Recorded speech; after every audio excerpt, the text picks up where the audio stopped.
Hi, everybody. Welcome back to the Setter Tales podcast. I'm Wade with Thomas, and um, tonight we're going to kind of change it up a little bit.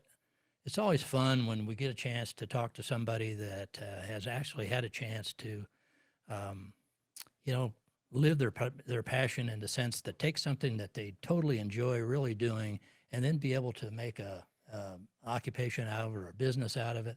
That's a kind of a rare thing, but when people do get that chance, it's just that's just a great thing. And our guest tonight, Matt Davis, Final Rise, a company out of Utah. We're going to be talking to him tonight. And Matt, are you there with us? Absolutely. There Here, he is. primed and ready to go, guys. Yeah, Appreciate you having me. Thank you. Yeah, we're happy thanks. to have you. Thanks for coming on. You know, you're really you're into a lot of stuff out there right now, and Yeah. I think you're in northern Utah, correct? Uh, Central-ish. I'm about an hour south of Salt Lake City in a town called Okay, Heber. So and that's where you grew up, as I understand it. I am sitting in the house I was raised in. Well, that makes it even a cooler story. But Yeah. yeah, so it sounds to me like from an early age you kind of got the bird hunting bug, and can you kind of tell us how that all happened for you? What was your first experience with bird hunting? Yeah, so bird hunting for me initially started. So ironically enough, and I guess I'll provide a little bit of context of how I finally got to go hunting and what that kind of led to. And it's funny because it's this long drawn out story, and I'll try to keep it short because I can be very long winded. So if you guys need to like simmer me down, hand signal at Well, me. we've got an hour, so We got an hour. hopefully We got actually we got all the time he wants to use. that's right. That's right. It's got to get Wade's You got to just get to bed you early. You know make how sure that you goes. don't leave out any of that important detail. Okay. Well, don't fall asleep on me while you're listening. Okay. So, my parents own an industrial sewing business. That's obviously contextual to how I learned how to sew at some point and all those different things. So my mother was a great seamstress. My dad was a great businessman. That he had built a couple different businesses, and they started an industrial sewing business together to supply certain parts and cleaning pieces that would run through certain CNC machines that my father had engineered for another company that they built and sold. That was run out of this house. Ultimately, unfortunately, it led to the demise of their marriage. My mother, it was her hobby. My dad, it was a business, and they kind of just butted heads. So at a young age, my parents got divorced. Unfortunately, they're both happily remarried, and they're doing wonderful, and I'm happy for them.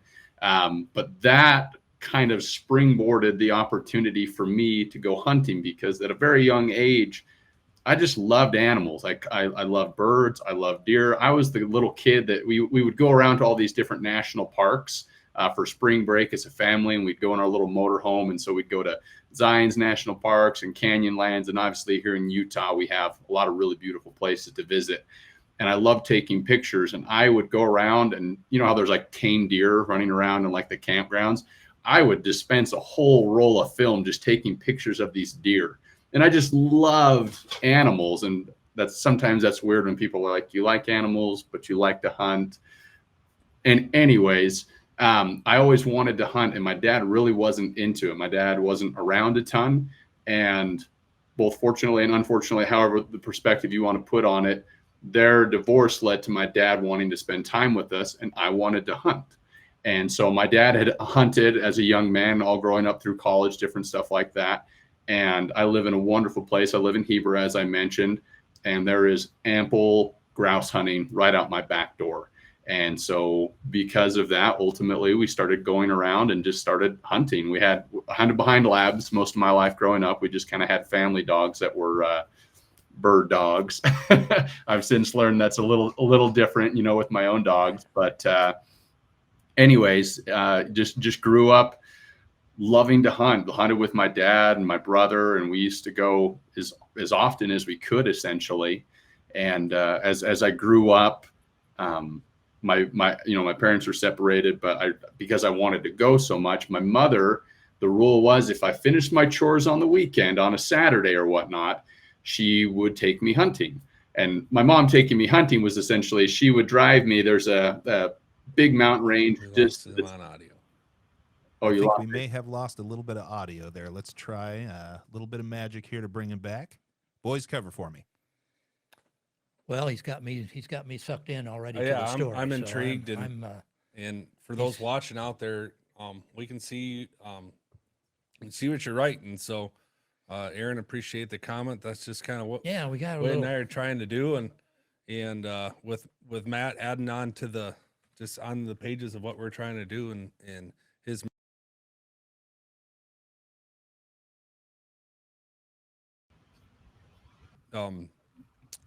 told Wade earlier before we started the show that did a lot of coon hunting when I was a kid, Mm-hmm. and my buddy's dad, he'd go out with the old guys, and they didn't think us young bucks could keep up, so his mom would actually do the same thing. So she'd take us out to a woods we knew wouldn't get lost in. We did get lost quite a few times.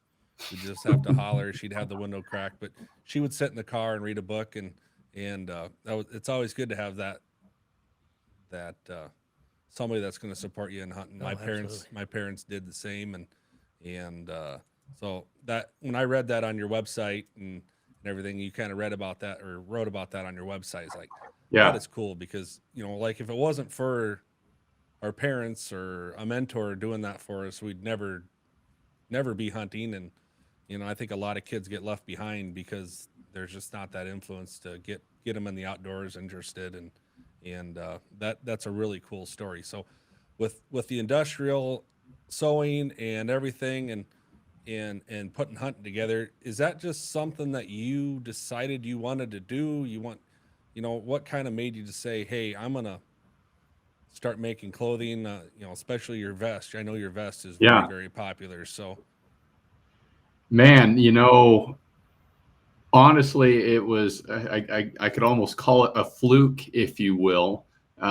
So I have, for basically my entire adult life, I'm not very old by any means, I'm 32. But I've always had jobs in the outdoor hunting industry. I worked for Hoyt Archery. So if you're a bow hunter or are familiar with bow hunting in any way, shape, or form, you've probably heard of Hoyt Archery. I worked in international sales there for about 4 years, and then I moved into marketing. And then a company hired me away from there, a company called Mountain Ops, outdoor nutrition company, where I actually still work today in lieu of this. And I just loved hunting so much. I was like, you know what? Like, I want to make my own gear. I was constantly tweaking stuff anyways. I mean, because I had a sewing machine, and anytime I'd buy a piece of gear, if I wanted a pocket here or a zipper there, or I wanted to alter my clothing or do whatever, I would just do it. And so working in that space specifically, that was kind of my livelihood in a way, was working in the outdoor space, and had lots of great relationships with different people from different backpack companies, different camo companies, guns, all this different thing. That was kind of the world that I lived in. And I looked at the big game space, because that was primarily where these companies kind of, the sandbox they kind of played in. And that market was moving so quickly. Every year it was new this and new that, and new textiles and new camo, and like things were just moving so quickly. And I kind of looked to the upland space, and there's obviously some very pinnacle companies and some incredible companies that are doing great things, but it was kind of this stagnant space. It kind of seems like everybody had kind of carved out their piece of the pie, per se. And, just for kicks and giggles, I was like, I'm going to take my understanding of backpacking. I do a lot of big game hunting still today. I live out of a backpack probably 3 or 4 weeks every single fall. Going back to Wyoming this year to hunt mule deer. I'll go back to Idaho to hunt elk, and we'll hunt elk here in Utah. And so taking my understanding of backpacks, how a pack should function, how it should work, and then looking at the upland space and saying, hey, here's some really good products. I think there's some concepts from this space and different things that I could bring into my very own product. And so for kicks and giggles, I just sewed up a couple vests for me and some buddies. And, we would go hunt, and if there was something we didn't like, I'd just take it home and I'd sew on it, and then we'd go back out again the next day. So like the R&D process was so expedited because it was done in my living room, essentially. These guys I hunt with, they were my neighbors, and it was just this process of fine tuning the product. And I guess essentially I kind of got to the point, I was like, hey, it'd be cool to make a couple of these and put them out there. One, because I just want to pay for gas or maybe a new gun every once in a while, or shotgun shells, and just kind of have a little bit of extra cash flow on the side from the company that I was working for. And it kind of just turned into this little wildfire. And I could almost say it was, I put all my passion into that product and made it the very best that I could be, or that it could be. And the rest kind of just took care of itself. And here we are 3 years in, and we're just humming right along. And it's just been a super humbling journey, one that I'm very grateful for. So of course, with most new companies, couple of the most important things, or some of the things you have to deal with, is what are you going to name it? Yeah. And what's your logo going to be, right? Yeah. So let's tell us how did that evolve for you as far as the name and the logo and all those kinds of things that now are signature to your product. Did that come first? I know everybody, when they have a big dream, they already kind of have that going. So we all write it on that piece of scratch paper when we're bored and thinking of stuff. So yeah. Yep. On a napkin or something. Yep. Cafe. No. So the story I guess I'll tell the story here. So I had sewn a couple of these vests up and decided that, hey, I'm going to kind of do this. So my background is in sales and marketing, more so direct to consumer e-commerce marketing and branding. So that's kind of what I do and what I've done for other companies as well. So branding and names and logos and stuff, that's something I've been involved in for a lot of my life. And, we were sitting in my buddy's garage. It was my friend Derek Allen and Tom Morse. And we're kind of sitting there, and I had my little notebook because I'd been, trying to write names down, and I had like Bandit Bag and something like with Rimrock. And I was like, oh, I'll do like something around chucker hunting. And then I'm like, no, don't do that, because then pheasant hunters or quail hunters aren't going to want it. So I'm like trying to think like how can I brand it so it's all inclusive of everything upland hunting, but also branded that it can also expand beyond its initial product lines. And like, for example, there's two things that rise: birds and fish. And I'm an avid fly fisher. So that's a hot tip or just a heads up on future stuff. Future products. Yeah. Okay. Yeah, Future products. And so being able to kind of, start with the end in mind. We always talk about that a lot in different business things that we do, but kind of starting with the end in mind.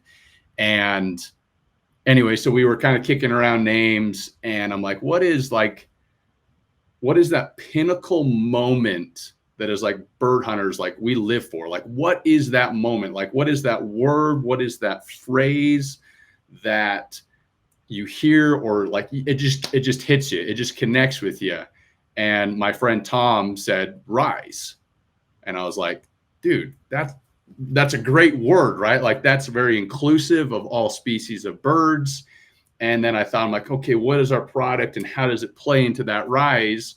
And really long story short, essentially final rise is kind of that culmination of that pinnacle moment in bird hunting, right? And the birds are flying, and you're coming off a beautiful point.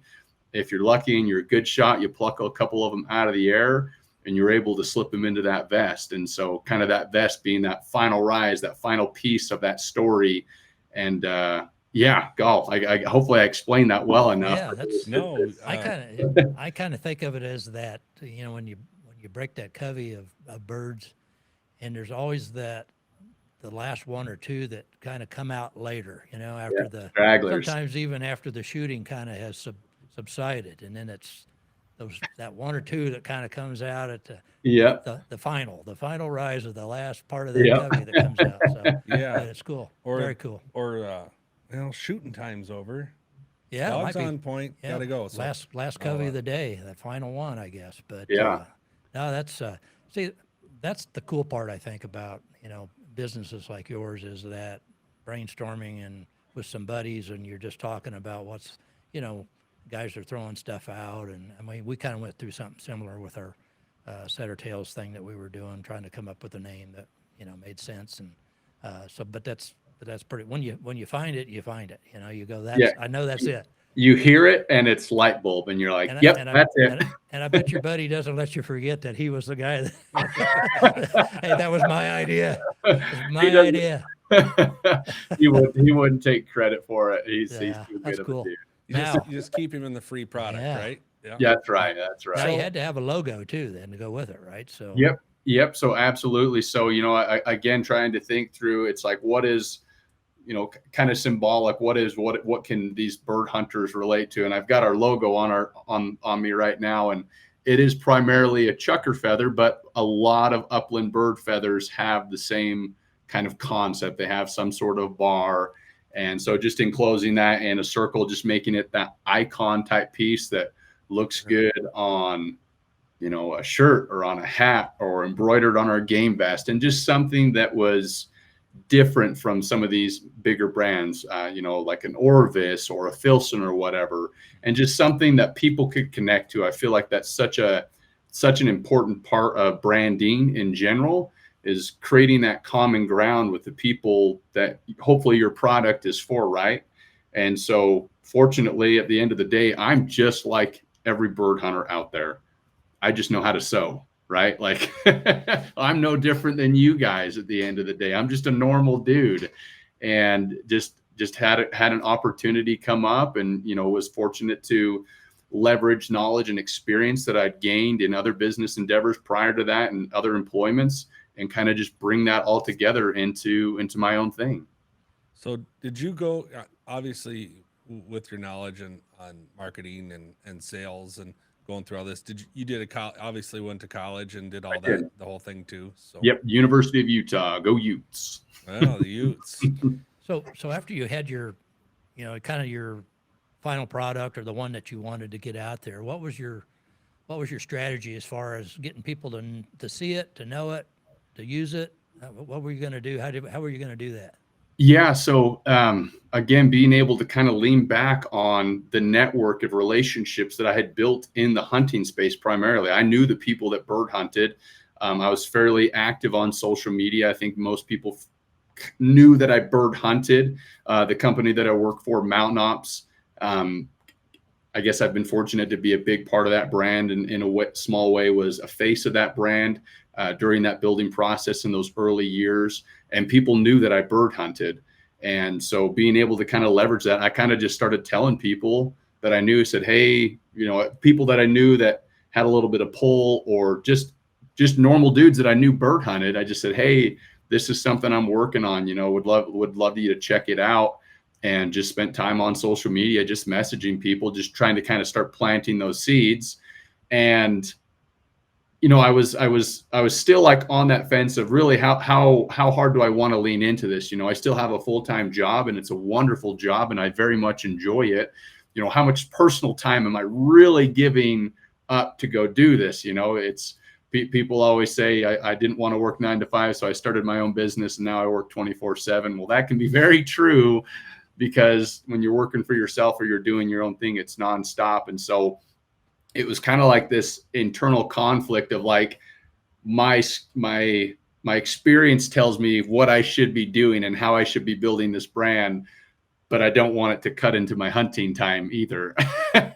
So I was like, how far do I really want to push this boulder? And so I kind of just laid, I guess, a very grassroots foundation for just kind of letting people know, creating a little bit of awareness. And I picked up the URL, I picked up the social media accounts and everything like that, and just started documenting stuff, started telling our story. I feel like that's a big part of humanizing a brand, is people want to know who it is. People can connect to a logo, but people connect even more so to people, right? And so if they can see that the person behind a logo is who they say they are, and the product reflects that person's passions, I think it really validates a brand. And I feel like in a roundabout way, that's kind of really helped us, is that people know that our product is made by a bird hunter. It isn't some random designer that's working for some company or whatever that may not even hunt. Some of these, I know camo companies that have people designing their camo and their clothing that don't even hunt. And so it's like, well, how can somebody that doesn't live that and understand that and have all those years of experience create a product that's supposed to elevate that experience? And anyway, so that was kind of just a little bit of the things I did, and just kept at it, just consistency, just stayed with it. And I like the fact that you can kind of customize it to your needs or your Yeah. individual needs. I mean, I may not want to carry the same equipment that Thomas carries in the field for his dogs, and Right. and maybe I want my pouch on a different side than he does or whatever. So basically, your vests are pretty compatible with.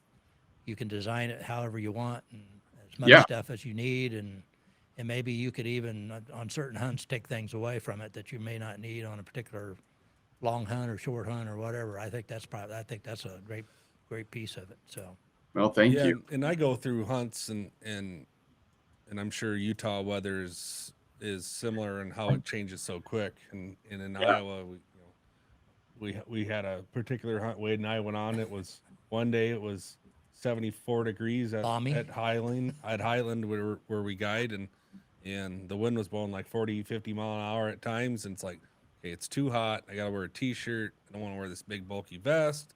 Just gonna put my orange shirt on and carry the birds on my belt or small. And then when we had guys from Ireland here, it rained, it kind of snowed a little, it sleeted, Yeah. the wind blew, and then it got warm, and it's nice, it was challenging. And while you're walking along and you're thinking, okay, the weather's changing, it's too hot to wear a coat, but it's too cold to wear a long sleeve shirt or a sweatshirt. What can I, and I don't have that creative mindset. I have the thought, but just can't put it to paper, or I definitely can't sew. I can hardly get spaghetti on a fork. I could see where that would be an advantage having his background there with the, Yeah, and probably so- the machines. I'm guessing there was probably some sewing machines there that were, yeah, and probably So, still are that it's- are it's- able to. It's That's- cool when guys like you just put that thought process to paper and be able to invent something.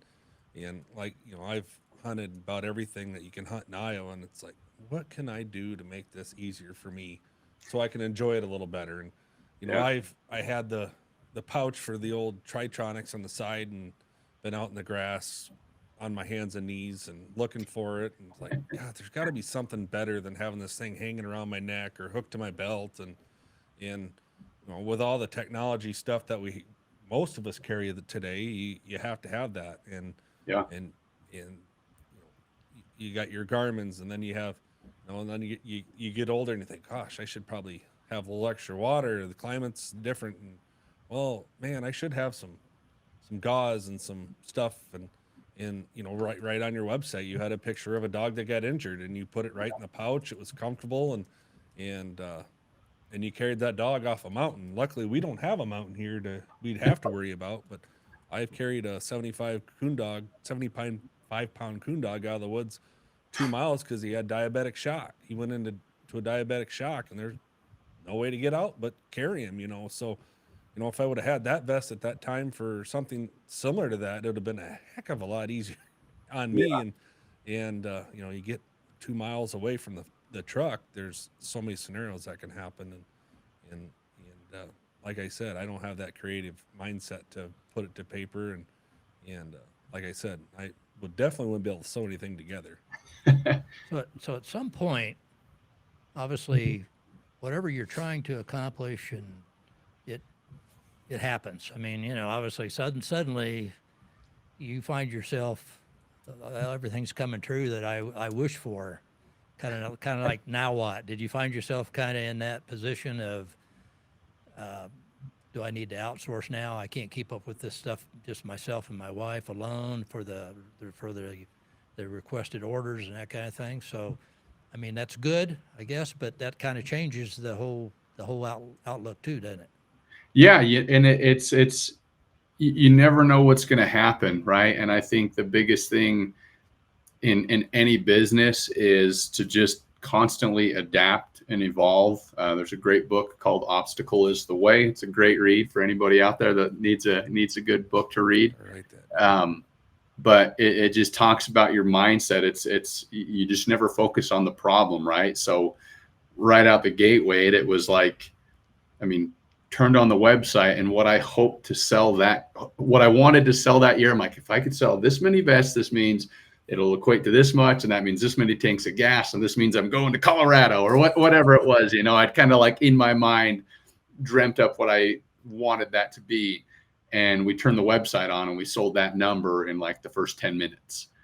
And I was like, "Ooh, What the heck has happened?" Huh? So I started, I'm like, okay, what do I do? And instead of just turning it off, it was like, okay, how do I make this work? And I had done a pretty thorough market analysis and understood for the most part what was happening in the upland space, who was still making vests, who maybe wasn't, looked at some of the mistakes that some of those companies had maybe specifically made, and why they weren't making vests anymore. And so tried to be very strategic as I was just kind of building a business plan out and a model of like, okay, here's the materials I'm going to use. One, because they're the best materials, but how do I make sure I have 5 different sources? So if Billy Bob goes side up and I can't get fabric from him, who's my plan B, C, and D? That maybe my cost is a little bit higher on that fabric, but I can keep the business moving, right? I'm not in trouble, and my business can't stop. And so I tried to be very thorough in that process, and I documented and built all that out. So I knew, hey, if I can't get this, I got to go to this person. And so fortunately, I knew obviously where I needed to get everything. I had not ordered the quantities that I had necessarily wanted to or needed to, for that matter. But fortunately, with the launch model that we kind of did, I kind of did a self-started Kickstarter. If you're familiar with what that is, basically it's a consumer-funded type business where people are kind of pitching a business model or idea and say, hey, if we get essentially this many pledges, we're going to bring this product to life. And so when we came out with it, we said, hey, it's a 10 to 12 week lead time. We launched it right as COVID hit. So I don't know how we got as lucky as we did, but it was right as COVID hit. It was in February. And anyway, so fortunately, with that influx of customer orders and where we collect the money up front, that essentially funded the opportunity to where I didn't really have to dig into my own personal pockets to then put that right back into the business, right? And so I knew where to get my fabric, I knew where to get everything, and it was just all hands on deck. And there were a lot of nights I slept 1 or 2 hours, and I would just sit in the sewing machine in the sewing room, and I would just sew and sew and sew. And obviously, I needed to make sure I could still be employed at my other company and make sure that I was providing the value that was needed there. And so it was just a grind, but I don't know. I just stayed at it. I guess I wanted it bad enough. I wanted it to work, and so I was willing to put in the time. And it was really hard, but I'm glad that I did it. Now, kind of the culmination of all those things that you were doing, as I understand it, you were at Pheasant Fest this last spring, right? Yeah. In Omaha. Yep. What was that like? That was so cool. I am like, it was really interesting because I initially didn't plan on going. I wasn't quite sure if we were ready for that specifically. The business we're fortunate to be doing well, but I'm like, hey, do I really want to, a booth is a couple $1,000 a piece, and it's 20 plus hours, and I got to build a booth, and it's just, you kind of hope you're just going to break even at the end of the day. I almost look at some of those things as essentially a marketing expense. I'm like, hey, if I can just go out there and create awareness, that's a wonderful thing. And I knew that was a core demographic that I wanted to do better at getting our product in front of. And I understand as a direct-to-consumer business where we're making these, and you can't go to a big box store and pick it up and feel it and try it on. You're looking on the website and you're taking my word that it's going to fit you and that it's going to be what you want it to be. And I understand 100% that for some people, that's like, I can't spend that money without seeing that product. And so eventually it came down to that. I told myself, I'm like, hey, if we can go there, if people can see this and we can provide a quality experience, make a beautiful booth. I had a couple of my buddies there. I mentioned some of them earlier. Derek Allen and Alan Rasmussen came out with me and my wife, and they're awesome bird hunters. Fortunately, lots of folks know who they are, so they kind of have a little bit of a reputation as there. And we just went out and just connected with people. And I'm so, so happy that we went. It was an incredible opportunity. And you just constantly heard, like, we're so glad you're here. We've been watching you. We've wanted to see the product. And they would see the product and they're like, okay, it's everything I thought it was. Let's get an order in type thing. And so we had an incredible show, and looking to go back and make it even bigger and better this next year. And I could attest to that because I was there all 3 days, and there wasn't a second that I thought I'm gonna go up and catch him that I could ever catch you. You guys were just busy all the time, and I think I saw you walking out at one point towards the end of the afternoon, and I was walking with the head of PR for PF, so we were kind of talking like that guy has been busy. So I didn't get to come see you, but I spent 3 days there, and going to those things, I think it's a necessary evil, I would say. Right. It's just crazy busy, and that's just, but you want to get your name out there, and the way you Totally. kickstart things like you did, it's just kind of one of those things you got to do. But I think I've done trade shows and other aspects of my life that didn't involve hunting, and you didn't like to do them, but at the end of the day, you're like, I got awareness out for my product, and people like the product, and then it explodes. And I think this year Pheasant Fest, if you're planning on being there, we'll definitely get together. But with the anniversary and it being in Minneapolis, I think you're gonna have a great show. You're probably gonna have to buy 2 booths, one for all the people in line, and maybe a fitting room or something. Yeah, I've been emailing Lucas back and forth. I pitched him on a kind of a wild idea, and he told me I couldn't do it. He said it was a little too extravagant for their deal, but we will absolutely be there, and we'll have quite the display. We learned our lesson. We did get a question from one of the viewers with asking about whether or not you get any interest internationally from outside of the United States, and if so, do you ship outside the United States? Yeah, we absolutely do. I knew people hunted a lot internationally, but I've sent a lot of vests to South Africa, to New Zealand, down to Portugal, South America. Haven't sent anything to the Middle East. I know there's a lot of chucker there. That's obviously where they're from. But yeah, we ship all over the world. I've sent a couple over to Asia, and Wow. it's just cool. It's fun when someone reaches out and is like, hey, I saw you, and there's nothing like this where we are. Will you ship this to me? And it's like, abso-freaking-lutely. Apparently, this inquiry was from Saudi Arabia that we just received. So Okay, yeah. Is there bird hunting over there? Maybe there is, but I'm sure there's chucker I'm over sure there. they got mountains. I'm sure they got them. You haven't sent any over there yet, so we'll put that Not one on yet. You'll put a little pin in the map again Yeah. on that one. That's I a don't good know. idea. I should I don't know start if you doing got any in Iowa. I assume you do. Probably have some in Oh, Iowa. yeah. Yeah, I think, and if Muhammad, if you're still watching or listening, we'd love to know what you have for over there. yeah, what kind of hunting do you do there, or do you have to go somewhere else to do it? And nearby, that'd be kind of interesting to know. But it's kind of fun to think that we could talk to you. The fact that you're out in Utah and we're in Iowa, but yet that we can connect with people that are in other parts of the country and apparently the world, I guess. So World. that's kind of cool. So it. Is way cool. yeah, and yeah, I just I think the Pheasant Fest thing, and then just what you're doing. Obviously, it's all about getting that. I know that in our world, when I see somebody with one of your vests, I'm gonna go, where'd you get that? Wow, that's cool. I've never seen one of those before. And you always want to be that guy, the first guy that's got that. Somebody says, where did you get that? Yeah. I tend to wear vests that are about 15 years old, but once Hey, in a while, I'm ready for an upgrade. But yeah, so it's kind of fun always to. And I think one of the guides, as I was talking to him the other night, he has one of your vests. He was telling me that he really loves it, and the performance of it. So you're doing well at least by the Iowa upland guys that I've talked to. So maybe we can keep that rolling for you. You're good guys. Are you planning other like trade shows? Is that something you think you're going to do more of, or just mainly that one big one every year in the Midwest? Or Yeah, so I would definitely have interest in doing it.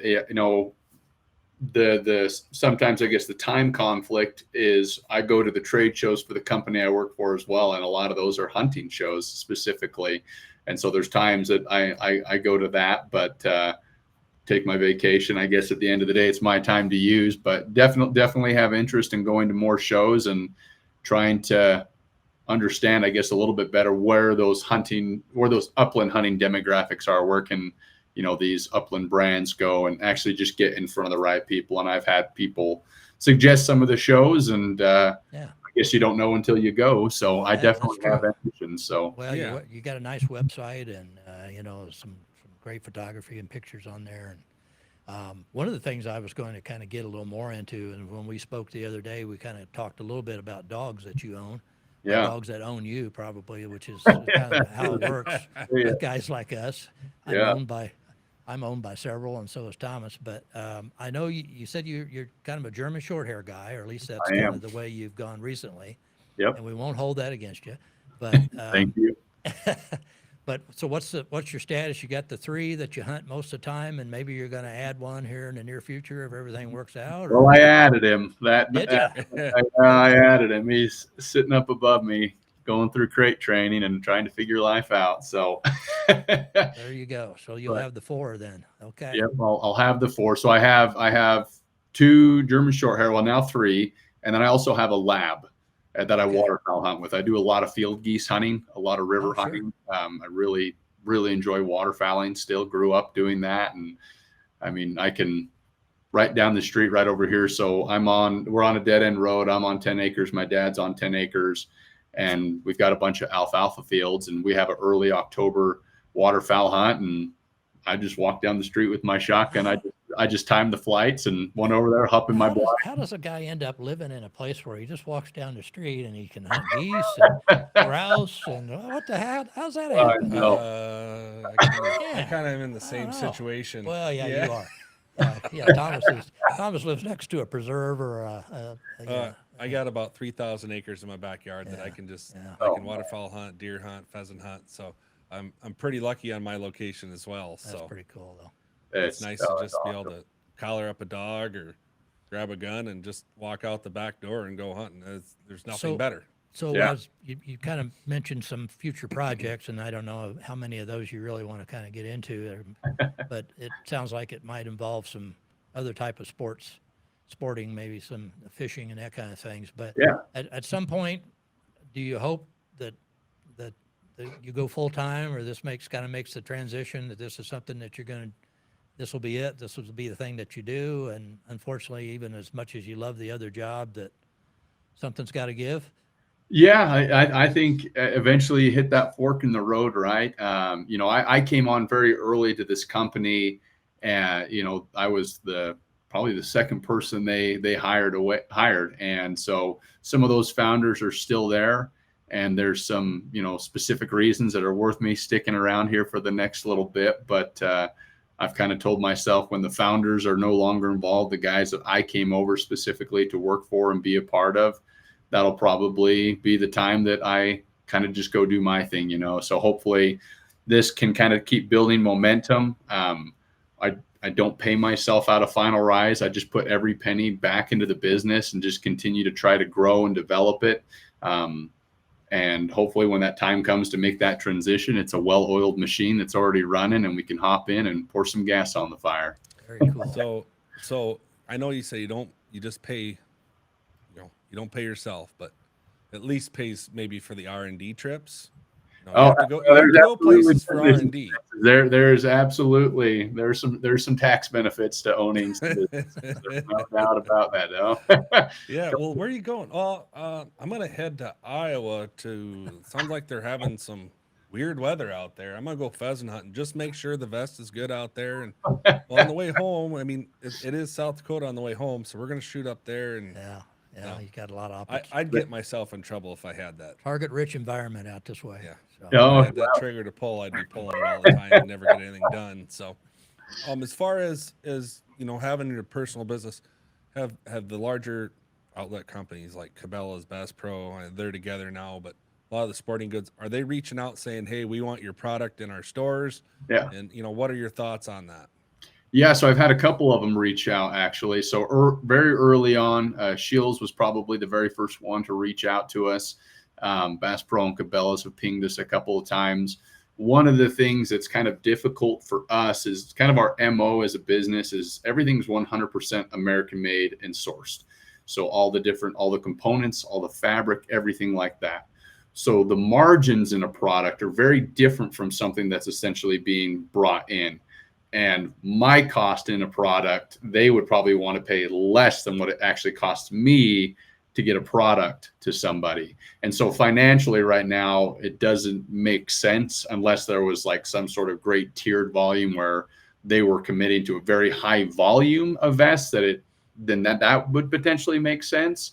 But I feel like really I've tried to create a very pinnacle product, and I've, out of respect for some of the box stores, maybe sometimes I don't feel like the very, very best products are found just on the shelves, right? There's still great products that are found there, but I love supporting small companies and different people where I know exactly where that money is going. And I know going through Cabela's and back to Final Rise, yes, it's kind of a support, but at the end of the day, if I can make the best product I can and put all my time and resources in that and offer that to a customer, that's ultimately kind of the route that I want to go. And for me, it's a great way to build relationships. It's things like this. It's just having this conversation. That's been the greatest part about this entire thing. As I love when my phone rings. I love when someone wants to call and talk birds and do different stuff like that. And I guess selfishly at the end of the day, I'm not ready to step away from that. I enjoy that too much. And I feel like that would be I guess I've been with companies, and I've gone and sold products to those big box stores. I have relationships with, I know buyers there, but it just changes the dynamic of a business. And I don't feel like I'm quite there yet. And as a consumer, what you just said is it put trust in your consumer. A lot of the local, just buy local. That's always a thing, small business. And Totally. you're going to get that face-to-face feeling when you're talking to somebody about a product, and you go into these big box stores, and nothing against them, but Yeah. you can walk into the hunting department and say, hey, this is what I'm doing. I need something this. And they're like, well, we have this on sale. And it's nice to know that you're out there putting the boots on the ground. You're putting the R&D in. You're getting your buddies involved. You're coming up with a product. You're trying it out yourself. You're not mass producing it, so there's going to be flaws. And I've bought hunting gear that lasted a week because I hit a thorn brush and everything tore apart. And you can beat it up. You can put it through the mud, because I fall a lot in the mud. You know nothing about falling in the field. Well, I know. I'm not to that point yet. No offense, Wade. Yeah, thanks. But just knowing that you're putting in that time and it's American made, and that, that's a big thing too. Yeah. So we're kind of to that point we enjoy the most, where we really want to tell hunting stories, and we always seek out, one of your favorite. If you had to think about hunting, there's always that one incident, that one thing that happened that kind of comes to mind. Maybe it's a certain dog, maybe it's not, but if you had to tell what's your favorite experience hunting upland birds, what comes to mind right away? Oh, I guess it would be a very recent story, because it was the last hunt that I went on. So I've got a young dog, a young short hair. Chief is his name. He's a solid liver. He's got a little bit of white on his chest, and he's a hurricane. That dog, he's a tornado. I love him to death. If I was a dog, I would be Chief. There's no doubt about it. He's a hard-headed dude, but he's a phenomenal dog. And he's 3 right now. He'll turn 4 later this year. And so kind of the tail end of this last year, really starting to mature as a dog, really starting to treat his birds right, good manners, and went on a hunt just by myself. I hunt with my buddies a lot, but I really enjoy, I guess, my time, right? My time to be able to go and recharge. And it's just quiet. The loudest thing is the thoughts in your own head until the gun goes bang type deal. And anyway, so hiked up a big canyon. The chucker country here in Utah it's rugged stuff. I've hunted Nevada, I've hunted Idaho, I've hunted basically anywhere there's chucker except for California. I haven't made it out to California for chucker. And I've had buddies that have come out and hunted with me, and they say Utah is the most rugged chucker country they hunt. And anyway, so we're working up this place that great late season. There's snow on the ground. There's about a foot of snow. North facing slopes are holding snow. South facing slopes are starting to melt off just because they're getting the sun constantly. So it really congregates the birds. They get big coveys. And anyways, we worked up in this spot. I knew their birds would be there. I try not to hunt a spot more than twice in a season. That's just kind of my thing. I always like to be able to go back, but I love exploring. And this is a spot that I kind of cut my teeth on hunting, so it's pretty special to me. And I saved it. I hadn't hunted it that year, and so I saved it for my very last hunt and went up in there. And I think we'd been hiking for about an hour, had some unproductive points, very cautious dog. Anyways, finally he goes on point, and I think he was 400 and something yards away. And that's a long ways in chucker country. It takes a second to get there. A lot of times that could be 2 rolls over or 1 ridge over, and you're just hoping that the birds are going to behave for your dog. And anyways, get up there, and he's on point, and he's standing there, and he's rock solid. And I really like, obviously trying to read the dog and understand where you think the birds are going to be. And shooting chucker can be really hard. If they're flying downhill and away from me, you can't see them.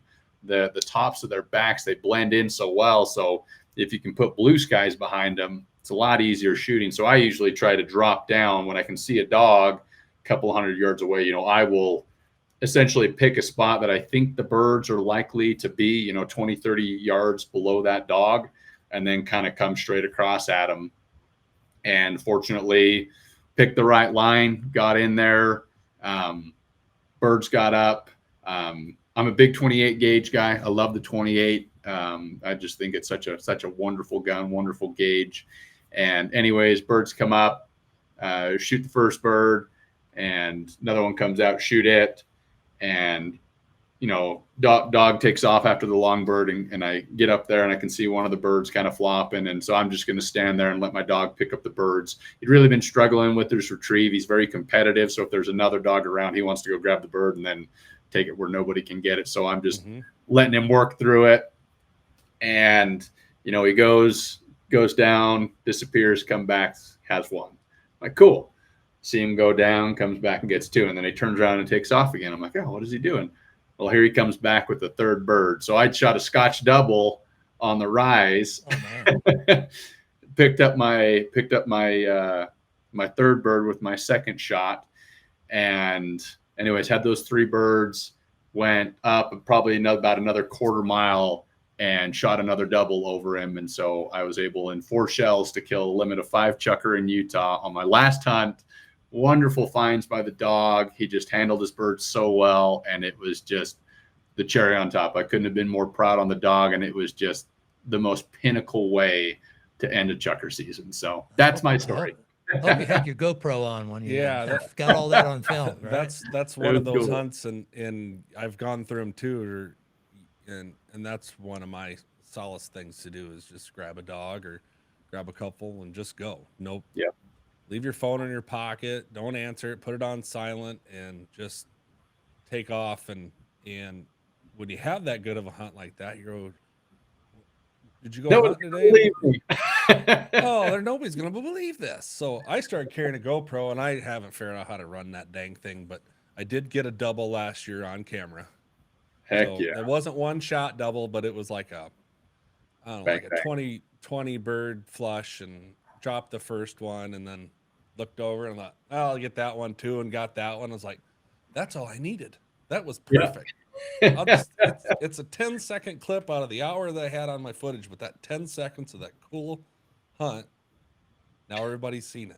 So apparently the special place even is now more special than it was before. Absolutely. So now you got to really have some memories when you go up there, especially with that dog that put it all together, because you always remember that. You seem like you always remember when your dog finally kind of puts all the pieces together, and you have that day in the field where you go, wow, I think he's there, or she's there. So,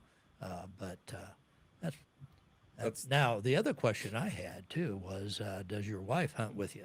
Is she a hunter? Yeah, my wife is a hunter. She will grouse hunt with me. She doesn't enjoy chucker hunting with me. Apparently I walk too fast. but she'll come grouse hunt with me. She bow hunts. She's a great hunter. My father-in-law is a taxidermist, so she grew up hunting.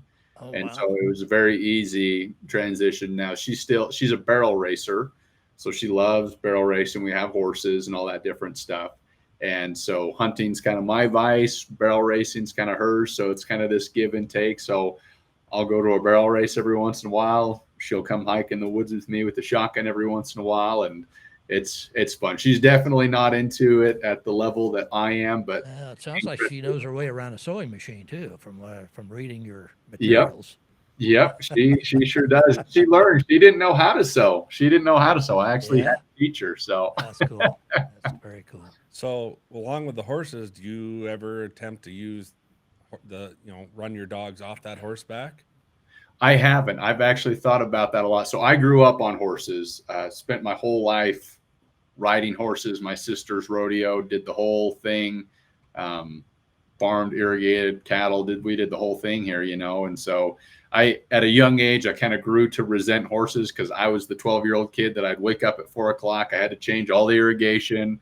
When it was time to bale hay or their hay was down, guess who was hauling it? Me, and not my sister. So for a long time, I didn't necessarily love the horses.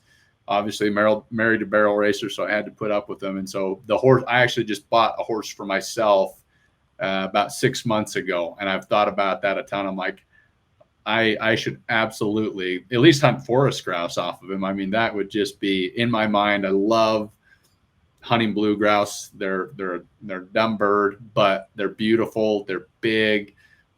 They behave for the dogs, and they just live in a beautiful place. I'm like, dude, how cool would it be to just be riding a big horse through the aspen trees and hearing your Garmin go beep and hopping off, dropping rain, walking in on a point, plucking a couple birds and hopping back on your horse. I mean, dude, that's cowboy stuff. I love it. Yeah. I could see some photography in your next website. There Oh yeah. I can see the pictures too. I can see like a hunting saddlebag coming up. There Maybe you go. there we go. Oh man, another See, product. you're gonna have to There give you me go. Wow. you have to give me the nod on that one when Yeah. that goes crazy. Yeah, and it's been fun talking to you, Matt, tonight, and we really appreciate your time. We know you're busy, very busy. We hope that we're helping get the word out, for people to check out your product. And if you get to Iowa and you want to, chase some pheasants around, let us know. We'll Thank try you. to accommodate you there. And I've hunted some chuckers, but they're usually at the preserve, so they're probably not as hard to reach as yours. But anyway, what a great story, and keep up the good work. And we're going to keep you. following some of the new things that you're doing. Awesome. Thank you, Wade. Thank you, Thomas. Such a Yeah, privilege we to be on here appreciate with it. you guys. You bet. All righty. Well, I guess that's it for tonight. We appreciate everybody for Yeah. listening and the comments. And Yeah, be sure to check out. we Matt's- have a Matt's, a page. comment of Matt for President 2024 by Chewy Garcia. There So, you go, Chewy. we'll be back here soon. And Yeah, we got next week we've got Ian Donovan, who is a military dog trainer, and he's going to talk about. He trains hunting dogs too, but he's going to talk about some of the consistent things back and forth between military dogs and hunting dogs, and so that'll be a fun one. And he's a great guy. Have actually done some hunting with him many times, so.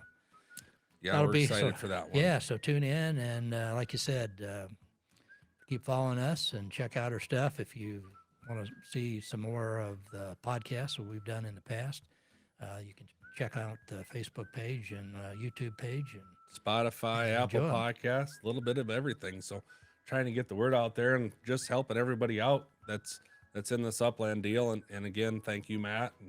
And you can check them out, Final Rise, and you'll come right up and look at some of his products. They're really nice, American made. So I guess until next time, keep their nose in the wind.